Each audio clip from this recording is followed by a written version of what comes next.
welcome to the stage your president of Idaho Technology Council, Jay Larson.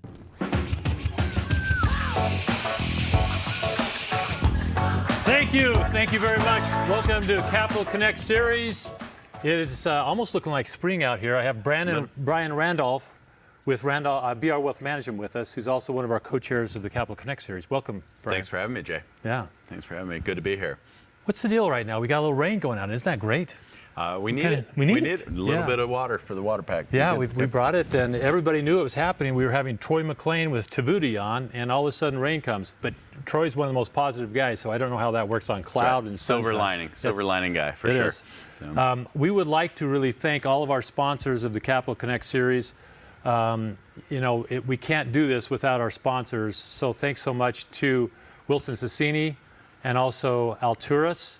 BR Wealth Management is one of our sponsors, St. Luke's Hospital, and we have several other ones from Key Bank and a few other ones. But here's what we're going to do now. We are going to go now and talk about the Capital Connect Conference. The Capital Connect Conference, thanks, Jay. Yeah, April 26th at Boise State in the Simplot Ballroom, I believe. That's correct. Correct. Look for the information online now. Please register ahead of time. We'd love to have you. Should be a great presentation, as it always is. We'll have the Idaho Deal Flow Report, several really interesting new and innovative companies will be there to present, tell us their story, what they're doing, and really just celebrate all things capital in the state of Idaho. And the beautiful thing about that is we'll have Paris Cole, who's just stepping down as the CEO of TruckStop.com in retirement. But he's going to talk a lot about the M&A, the mergers and acquisitions that took place within that. And we'll also have Mike Self and also Andy Scoggin talking a lot about Stage.0 and some other things. So Indeed. It's going to be a wonderful time. Real merger of the capital as well as the companies receiving it. So should be a good time. So make sure you put that on your calendar. April 26th at Boise State at the Simplot Ballroom. Okay. All right. Let's hear it for Brian Randolph. Thanks, thank Brian. you very much, Jay. All right, thanks so much. All right, now coming to the stage, we have Troy McClain, who is the CEO of Tovuti. So, and Tovuti is an amazing company that just got a round of funding just recently. So we're going to welcome Troy to the stage and have a good fireside chat with him. Troy McClain. Welcome, Troy. Welcome. Thank you very much. Have a seat, Troy. Absolutely. Troy, what in the world? What does it say up on your shirt? I saw this Inspire, Uplift, Serve. Yeah, I got that years ago from my kid sister. My kid sister is profoundly deaf and developmentally delayed, and she had a different perspective of looking at life. And I remember just looking at her actions, and I was always thinking, man, every day she inspires, she uplifts and serves. And so that's Tovuti's brand. That's Tovuti's calling and cause, is to make sure that we inspire, uplift, and serve on a daily, weekly, and monthly basis. That is totally awesome. What a great. Okay, so it's always fun because all the times I see Troy McClain, like this thing I was talking about today with the rain outside, which is great to have rain, right? Yes, rain. Right is rain. Right is rain. But I'm sitting there right now, I've never known anybody to have a cloud, you've never had a cloud. You've always had such positive energy about you, okay? So let's start with that. Yeah. Why is it that Troy McClain always has this positive energy and the positive mojo? I really do believe this for founders and for CEOs and anyone that's involved in a growth phase. It has to be a conscious decision to not search for answers. When you search for answers, you're going to get a bunch of opinions, but to train for the truth. And the truth is, in a startup world, the truth is, in a growth phase, you have to find the silver lining. And so why is it that I'm always positive? One of my staff called me out finally because I tend to go to Las Vegas every once in a while. And I go to Vegas and he said, Troy, how'd you do? And I said, I won $1,000. And I went a couple months ago and he said, Troy, how'd you do? And I said, I won $5,000. He's like, Troy, I think you're lying. I go, why do you think I'm lying? And he goes, because you always win. I go, well, no, I'm just telling you the best truth. The best truth is I did win 1,000, but I lost 1,200 to get the 1,000. So you have to see that perspective. You have to always look at the positive because you're going to be surrounded around the negative no matter what. Did you actually win 5,000 and then lose? Yes, I won 5,000, but it cost me 7,500 to get that. 7,500. That'll wait, Troy. Nobody asked the other half of the equation. But here's the deal in startups. Here's the deal in life. Somebody's always going to point it out to you. And if we subscribe to this negativity, if we subscribe to, hey, your boots aren't polished, hey, you're opening in a market that is saturated, hey, you shouldn't, you couldn't, you wouldn't, we're never giving ourselves an opportunity to feel wow, there is something positive about this. There is an outcome. Ono, there was a guy, Mark Warnke, here in town that wrote a book that I just loved it, and it was Opportunities, Not Obstacles. And if you think about that, that's also the definition of a fish. In Hawaii, when you go fishing, the most desirable fish is called ono. And ono in Hawaiian terms means perfect or delicious. And from an entrepreneur aspect, when we see these obstacles, we throw our hands up. When we see these life challenges in business today, you've got a bloodbath in the market of employees because everybody wants them. That's right, yeah. And we start getting Debbie Downers. If we just retrain the brain and we train ourselves for the truth is it's going to be hard. Jay, look at what you've done in this community. And people see it today as this. They don't realize the years and the years and the years of hard work, effort, turnover, opportunities that you took an obstacle and turned it into an opportunity. They just see today. We know those are going to happen. So you have to subscribe to, that's the fact. But what you need to do is always recognize the awards. Yeah. Recognize this, what has happened because of it. Yeah, and that's, I think, the big thing is that these obstacles that you're talking about, you make them into opportunities, right? Yeah. And the positive affirmation that takes place, I mean, once you believe that you have a negative consequence, I mean, that self-fulfilled prophecy will take place, right? Yes, it Don't will. let yourself go that route and believe in what's the positive. Then you make, I always like it, if there's light in the soul, there's light in the family. When there's light in the family, there's light in the community. When there's light in the community, there's light in the world. Yes. That old Chinese proverb, and I love that. Okay, Troy, so here's, so we're always fun. The first time I saw anything about Troy McClain, you get this all the time, is on The Apprentice, right? Yeah.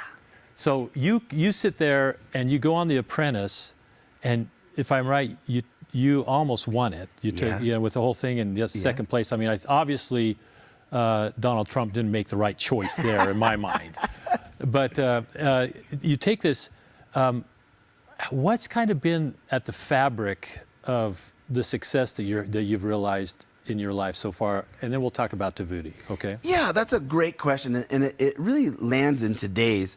There's so much revisionist history out there. There's so much uncivil discord, and there's so much. I went on The Apprentice in 2003.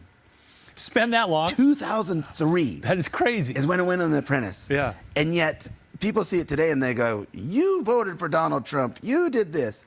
And I tell everybody, listen, here's what you have to realize, is I did what everybody else did. I had an opportunity that was presented in front of me, and I took advantage of it, and I maximized it. Winning, for me, was for losers, because I didn't win the coveted job, but I won by being authentic, truthful, and grinding it out, and taking advantage of the opportunity that was in front of me. And so, definition of luck, a lot of people will say luck is, Webster's dictionary defines it as a sudden windfall of financial or personal gain that was unexpected. Right. Seneca the Elder in 1 AD defined it as when preparation meets opportunity. And I was lucky in that definition when I went in 2003 on a show that exposed me to 28 million Americans a week. I represented me, my brand, my family brand. I represented Idaho. All I ever did was talk about Idaho. I handed out books about Idaho, so much so that the contestants got upset. I went on the Today Show and I handed Matt Lauer at the time a book on Idaho. So everybody's like, oh, that's too much, Troy, that's too much. No, it wasn't. Because today, fast forward to 2020, 2021, 2022, 2023, everybody says, you represented Idaho well. Everybody says, thanks for representing our brand of Idaho. Rarely does people say, hey, you know what? I don't like you because you did this. I don't like you because of this. They focus on what I did from now, 12, 15 Yeah, years right. ago. And it's that preparation for that opportunity. That's what led to Tovuti, was just being able to forecast ahead of the game. Yeah, and so what you did is you represented Idaho. What you did is in a spectacular way, you represent your sister that you do in an amazing way, and your family. You represent your community, and the energy you do it with is outstanding. So thank you for that, because I think that is when you take a look at it, Idaho succeeds with innovation when that preparation meets that opportunity, when people are doing it like you. So, so Tovuti. Yes. So talk about Tovuti. Tovuti was, it really was just a godsend. As I shared with everybody, my kid sister's profoundly deaf, developmentally delayed. I took over legal guardianship of my baby sis, and when I took over legal guardianship of her, her training tracks towards a progression towards an independent lifestyle were being stymied. Not because of intent of anyone, but I just didn't believe that the systems were doing it right. And I would meet with Medicaid, I would meet with advocates, and they would say, Troy, she's failing because I keep telling her to do it this way and she's not doing it this way. And so I thought, well, why don't you just tell her what the end in mind is? Why don't you just tell her the end in mind and let her define the process? Now, to be clear, Tovuti, we didn't build a special needs platform. What we built was an outcome-driven platform in online education. But we were driven off of solving a problem that had nothing to do with business. We had no business model at that time. It was solve this real problem. And the byproduct of that real problem was, there's a business behind it. So Tovuti is an online ecosystem that is a self-authoring tool for state agencies, for private companies, and for educators that want to build out education curriculum that needs to be advanced, that needs to be trained, tracked, or reported on. And just recently, we gave you an award for the 50 to the A, right? Yes. And advancing 50 companies to the A round of funding. So that shows a lot of the progress you've been making. So as you look at it right now, what's some of the biggest opportunities that you see for Tovuti? The biggest opportunities I see for Tovuti is what I see for any small company that wants to be a global thumbprint. And those opportunities are collaborations. Those opportunities are, in my opinion, and in our kind of philosophy, no matter the issue, education and access to education is the answer. No matter the issue. We have a landscape on the market right now that is desperate for workers, but they need skilled workers to be skilled up. Right. Last year and the year before last, 2 years ago, before COVID, there was $90 billion spent on educating the employee. Of that $90 billion, close to $50 billion went towards airfare and hotel alone. Extremely inefficient. So in today's world, if we can advance a career, if we can advance an education through collaboration and through coming together on online ecosystems, then we can advance our product knowledge, we can advance our company awareness, and we can advance our skilled workers, not just in Idaho, but around the world. So this whole COVID thing has really played into Tovuti's wheelhouse, because now you have this virtual ability to be able to do the training and to be able to have the connection to the networks, right? So, because think about the inefficiencies. If you have to always take the time to fly someplace, you have to do all of the costs associated with it. You've got to spend all the money to get there and then stay in a hotel. Yeah. But if you can get efficiencies there, so that's playing in your hand, right? That's playing well in our hands. And it wasn't, we were prepared for the opportunity. We launched Tovuti before COVID, but when COVID had hit, the need, the demand for how do we educate, how do we train, how do we advance the knowledge base from one department to the other and increase efficacy from employees. Well, when COVID hit, it shut down airplanes, it shut down airfares, shut down hotels. Online ecosystems is where it's at. And it's not an either or, it's an and, meaning you do them both. But when you can't do online training, you do live. When you can't do live, you do online. And you learn to work in conjunction with. Yeah, that makes sense. Because that personal touch, always need to have it, right? If you take, that has been such a hard thing over the last 2 years, right? So hard, yes. So I'm just gonna ask one. I'm gonna go one more thing now. I mean, we're gonna come back to Tovuti in a second, but I gotta ask you, are you a Taekwondo guy? No, I'm a jiu-jitsu guy. Jiu-jitsu. Yeah, jiu-jitsu, but Taekwondo, I get asked that a lot too. So Jiu-jitsu, okay. Yeah, jiu-jitsu. One of the I grew up as a wrestler. Okay, a grappler. Yeah, grappler. Yeah. And I really do believe this. I have a sincere belief that most of your business lessons are learned outside of business, and they're learned from those who most people would overlook, or from industries that people don't see as an applicable industry. Whether it's Taekwondo, Jiu-Jitsu, martial arts, whether it's farming, logging, or working with your mother, your father, whatever it is, those are valuable lessons that just have to transcend into business. In Jiu-Jitsu, we learn hesitation creates devastation. Right. In business, we've learned, man, if you hesitate, you're going to lose. Yeah, he who hesitates is lost, and those kind of things. Hey, is basketball a real sport? Yeah, basketball's real. Maybe. Okay, I just need to find that out. Okay. Yes. With the NCAA happening, I got to find this out. Troy McClain says basketball is a real sport. Basketball is a real sport. My nephew would kill me if I didn't say that. But your point about that is that these lessons you learn along the way, that you learned as you were a wrestler, you take those because that hesitate. I mean, you're talking about those type of things where you find opportunity, and then you capitalize on it, right? Yeah. And if you don't, then your opponent will. And it's kind of the deal that was talking about on innovative disruption. You know, that concept is that a customer, you need to meet your customer's demands, because if you don't meet them today and into the future, somebody else will figure out a better way to do it and build a better product. And then you're going to be disrupted because they're going to move to that customer and you're going to be out of business type thing, That's right. Here's the lessons that I can give. If I just rattle them off, top 10 lessons that I'd give you is know your playing field, know your industry.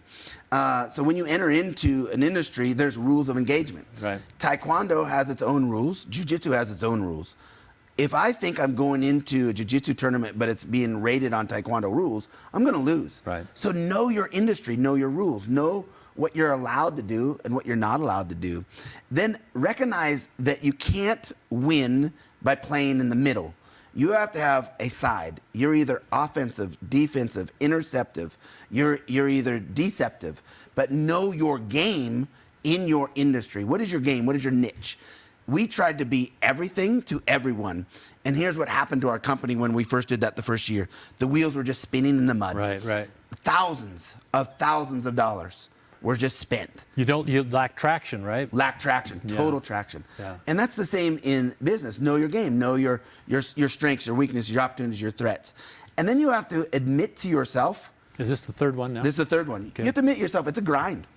100%, it's a grind. It is. It is. Basketball is a grind. Wrestling is a grind at the levels in which you want to play at, right? Grade school basketball, great if that's what you want to play. But anyone in this world, anyone in this, watching this right now, we want to be world champions. Yeah. To be world champions is different. And you might have one on the third part. Yep. I was going to ask is grit. Because you know what? You sit there and you're in the middle of a very, intense situation. And you have to, who's going to have that determination, that grit, right, to be able to make the difference with that? Yes. Here's I have acronyms for everything, and I believe grit. It's grit and grind over wine and dine. It's grit and grind over wine and dine. Everybody in the beginning believes I got to wine and dine. Yeah. It's boots before suits. Like you have to put the time in. Yeah. And so my acronym for grit is graciousness, respect, integrity, and trust. Be gracious to yourself and to your team. Yeah. Respect the fact that it's hard. Right. But respect the fact that you're in it to win it. Right. Have enough integrity to do the right thing even when nobody's watching.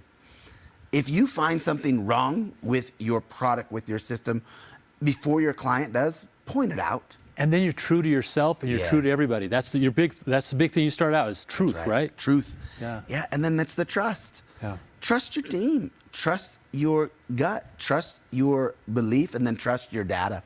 And that's grit. But you have to have grit in this game. You have to. Okay, fourth one. The fourth one I would say is you got to know enough to know you don't know enough. I like that. Yeah. And you got to know enough to know you don't know enough. Anyone that walks into a room and says, I know everything. Man, boot, get rid of them. Right. And then do it with yourself. Know enough to know you don't know enough, but find those that do. Stage.O, Gravis Law, Executive Allies, a trusted resource right here with you and with what you've built here in the ITC. And those are partners. You know, those are partners Yes. that you do, and then they help you expand your network, your understanding, and then you bring subject matter experts in from all of those people too, right? Far too. That's absolutely correct. What happened even with me is I started thinking I know more than Jay. I know more. Well, that's true. That's not true. In certain That areas. is the truth, Troy. In certain areas, it is. Yeah. But there's an amount of ego that is required to be a startup founder. Right. But there is a balanced amount of humility that you have to always say, here's what I know, but I know enough to know I don't know enough. And recognizing the difference between partners and vendors is a key difference, is what I would add to that number 3. Right. I want partners that happen to be vendors. I don't want vendors that aren't partners. And your resources have tremendously aided us, not just in Idaho, but in the world. Gravis Law would be another one here. Executive Allies. No, I didn't know financials, but I thought I did. I was like, I can do it. Me and QuickBooks for $19.95 a month. We got it handled. Not if you're going to be a world-class company. Right, right. And then the 5th one I would tell you is the most important one is know your end in mind. If you want to stop at being a great local company, there's no shame in that game. Yeah. But if your end in mind is to be a global leader, is to be a game changer, hire that way today. Build your infrastructure that way today so that you don't have to revision it all the time. Yeah. It's the difference between doing it right and doing it right now. Yeah. One of Stephen Covey's 7 principles of highly effective people is you begin with that end in mind, like you were just saying. Then you can actually do so much more. But if you don't do that, you're going to have a whole bunch of holes and gaps along the way if you don't. Yeah, it's so cliche, but it's true. Like we thought, we don't need a mission statement. We don't need this. We don't need that. Because we were just going. And the addiction to the go is a real thing. And you confuse activity over outcomes. And you start going, oh, I'm so active. Look at this. But then you look at the number, you look at the data. We stopped the whole entire company for almost a month. And as a person with ADHD and it just gets neurotic over things, stopping things freak us out. But I went back to I know enough to know I don't know enough. I trusted my team. I went with grit. And I was like, okay, Michael Kraus, Jeremy Morris, Dennis Shoemaker, all the people that were around us. And they said, Troy, we have to stop. And we have to define what our end in mind is. Right. I know we do, but let's do it tomorrow. And we just stopped. And once we did that, no more wheels were spinning. Right. Traction got caught on. We still have our gaps. We still have our areas of identifying, oops, this could be better. But we identified partners, ITC, Gravis Law, Executive Allies, Stage.O, Capital 11. We identified partners that even if we didn't engage in a transaction, they were partners along for the journey of an Idaho entrepreneur. And that's important. That's awesome. I love it. Okay, so one thing I was going to ask you about as you go along is how do you manage risk? Because that's always a big thing as an entrepreneur. And I would say you are a firmly fantastic entrepreneur, right? How do you manage risk? You know, this conversation gets brought up a lot about how to manage risk. In the beginning, risk is all you have. And that is the DNA of an entrepreneur. Risk is all you have. And so there's no managing of risk. It's learning to not be risk adverse. But once you find something and you get that traction, how you manage risk is through data. It's got to be data. You're never going to get 100% accurate from closing the loop. That mitigation, we try to mitigate a decision through metrics of methodology. For us, we use a thing called a RICE score when we make a decision. RICE is a software as a service kind of metric to say, if we build this product, what's the reach? What's the impact? Right. What's our confidence that it'll actually bring in revenue? What's our confidence if we don't do it that we could lose revenue? And then what's the effort to do it? And so there's a metrics of scoring. And that's one way to manage risk. The metrics doesn't get us 100% accurate, Right. but it does get us close enough to where we're not going, well, the wind's blowing this way. In the beginning, you just have to start here. And you have to start in your gut and in your heart, and then you start applying the data. And as data grows, data is the best way to manage risk, and it's the best way to predict the future. Wow, that's great. I was going to ask you two questions that kind of come off of what you were just talking about. How are you building talent then? If with all of this, this is probably the hardest area right now because of what do we have, unemployment rates that are sub 3% Yes. in Idaho? And all of the, and you have to have the right type of talent, right? So how are you growing talent at Tovuti? It's a fantastic question. We were just reading a report that the average skill requirement for any one particular job, like they say you have to have 3 years in this job to apply, you have to have 2 years in this job. Well, the average out of all the jobs in 2017, 2018 was an average of about 3 years. Today, the average is 3 months. Seriously? Yes, meaning we're lowering the bar because the need for talent is so desperate on the market. So how do you manage and apply talent? Well, we do that through a couple things. We define upfront culture. We don't define skill set first. We define culture first. So we have a culture score. And that culture score is so imperative for us to make sure there's a culture fit first. Yes, there has to be a skill set fit as well. But our culture score is based on a predefined metrics that we say, this, that, and other thing. We don't want a high-powered culture killer. And we've seen this happen a lot in the local economy and abroad where they're just hiring for extreme talent and it's wiping out the rest. Right. We're not building an individual person.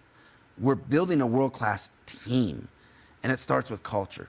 Next, there is a skill set score. And so if culture and teachability is part of our culture score, what's our teachability index?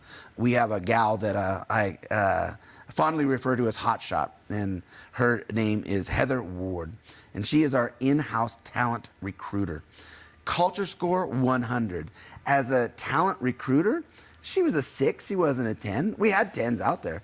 Today, she's a 10 and 10 because we invested in her and she's invested in us, and she has groomed us as much as we've groomed her.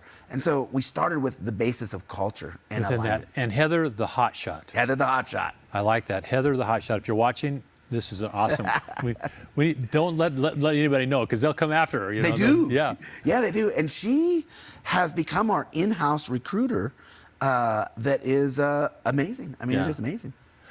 So on the access to capital, okay, talk about what suggestion would you give to an entrepreneur that's trying to raise capital for their company to help it scale and grow? Yeah, best suggestion I give for those that are trying to raise capital is take some test meetings. Go in a fail-safe environment, meet with Mike Self at Stage.O, meet with Travis Hawks and David Gardner at Capital 11, meet with Alturas, and do a test run. I did. So I met with Blake as a test run. Blake, I just want to pitch. Yeah. In a fail-safe environment. Right. And I want to pitch without asking for your money to get your feedback. And we met with several of these organizations, several of these companies. The byproduct of that is they offer their help. When you go in saying, I'm pitching you for money, and they have two options, yes or no. When you go in and you say, I'm not pitching you for money, I'm just looking for your advice on how I can improve this, they start pointing you in the right directions because they start to invest in your success because it's not a binary decision. It's, you know what, Troy, your pitch was pretty good, but we cured this. We had 147 revisions on our pitch deck. Wow. 147. And how long of a period? From a 1-year period. Is that right? Yeah, 147. Not all advice no advice is bad. Not all advice is applicable. So you got to choose what advice is applicable. But we had Gary Jago, we had Blake Hansen, we had Stage.O. We had all these organizations that were trusted partners in our independent success whether they took part of the transaction or not. And when you have that trusted, what happens is you're not being critical. Yes. You're just advising. Right? Yes. And that's the difference that you're talking about when you have these trusted things, and that's so important to build. So if you're looking for capital, one of the biggest things is to look for these trusted alignment that you can get from some partners. Yeah, I love Absolutely. that. And then again, the byproduct is, for us, it was Capital 11. Capital 11 was like, well, we just want to invest in you now because we got it so tuned up. So you said one of the big things, and sorry, we're not going to get to all 10 of those, but we're going to get to one of them. You said begin with the end in mind. What's the end goal that you have for Tovuti? Yeah, my end goal for Tovuti has been the same, which is we want to make sure that we create careers that are long-lasting and sustainable. We want to make sure that we have a world-class brand with a local service flavor. So we have that hometown flavor of service, but a world-class brand. My end in mind is different than others. My end in mind is full-time theology and full-time philanthropy. I want to have a succession plan where someone takes Tovuti over and takes it to the next level.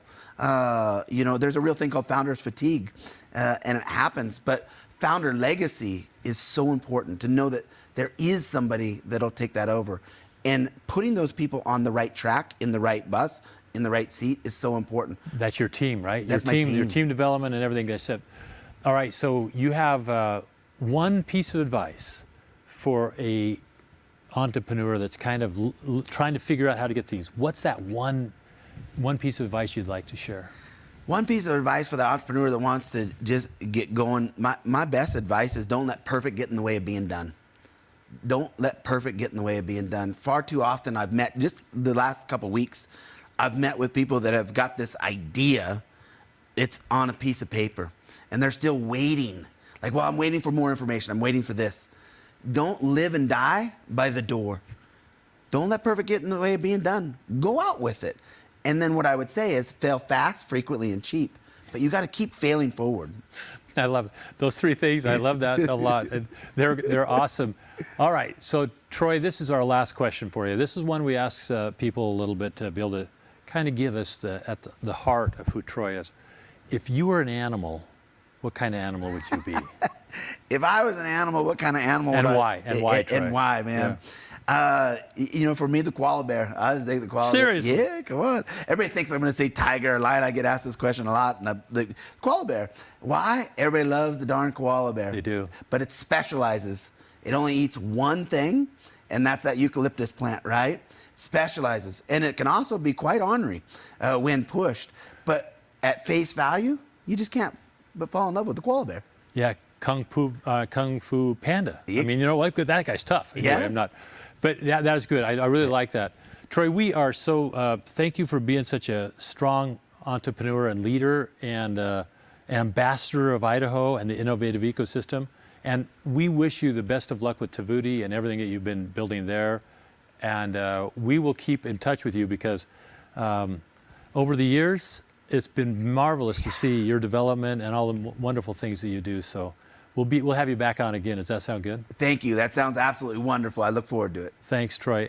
Okay, so remember, thanks to Troy, and on the 26th of April, we have the Capital Connect Conference. It's going to be at Boise State, and we have a fantastic conference. It's going to be our 9th conference, Capital Connect Conference, so please put that on your calendar. We also have a lot of other opportunities that are going to come up for us, but another item that we're going to be having will be Innovation Matters, so watch the Idaho Technology Council website for Innovation Matters. Again, thanks to Troy McClain, and have a great, innovative week. Thank you so much. Let's hear for Troy. Thanks, David. Thanks, Troy. I kept looking at that. Like my naked butt. I know. I was like, I'm glad we blocked that.